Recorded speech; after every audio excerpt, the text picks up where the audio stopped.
Hamilton espère le retour des, non pas V8, non pas V10, mais des V12. Lewis, faut se calmer un petit peu là, hein.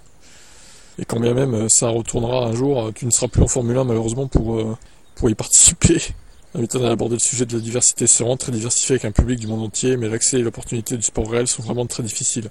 Ce n'est pas difficile pour les gens de différents milieux d'y entrer. Il continue de militer pour une plus grande inclusion, non seulement dans le sport auto, mais aussi au-delà. Nous avons été fondés par Sir Lewis Hamilton, cette fois champion du monde de F1, dont l'éducation et l'expérience, en tant que seule personne de couleur dans son domaine, l'ont rendu déterminé à agir. Mission 44, a déclaré. Alors, seule personne de couleur, Pascal Wehrlein était un peu métis aussi quand même, hein. J'aimerais quand même vous rappeler à quoi il ressemblait, Pascal Wehrlein. Alors certes, il n'a pas eu une grande carrière en Formule 1, mais bon, si on va par là, il a des origines mauriciennes.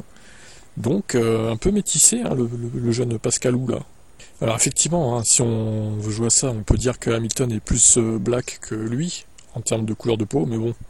Après, on peut pas dire que ça a été le seul... parce que lui aussi est un peu métissé quand même, Lewis, hein. Il a une mère blanche hein, quand même, on souhaite le rappeler. Mais bon, voilà, je tenais quand même à le repréciser parce que ça fait plusieurs fois que je vois ça et bon, ça me chagrinait un peu quoi. Le septuple champion du monde a également évoqué l'avenir du sport, notamment l'évolution des voitures de Formule 1.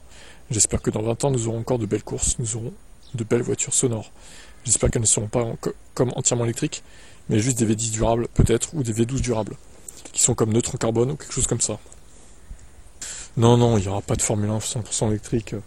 Ça restera le domaine de la Formule E, ça, il n'y a pas d'inquiétude à avoir, je pense.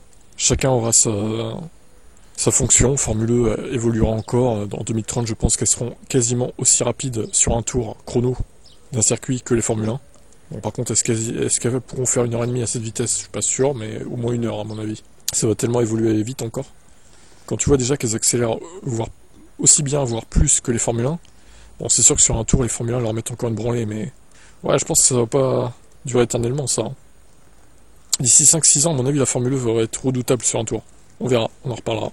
Bon, en tout cas, voilà. Pour l'instant, la nouvelle réglementation apparaît en 2026. Ce sera 50% électrique à peu près. Maintenant, d'ici 2030-2031, je sais pas ce qu'ils vont décider. On verra. Il y a encore le temps pour y réfléchir.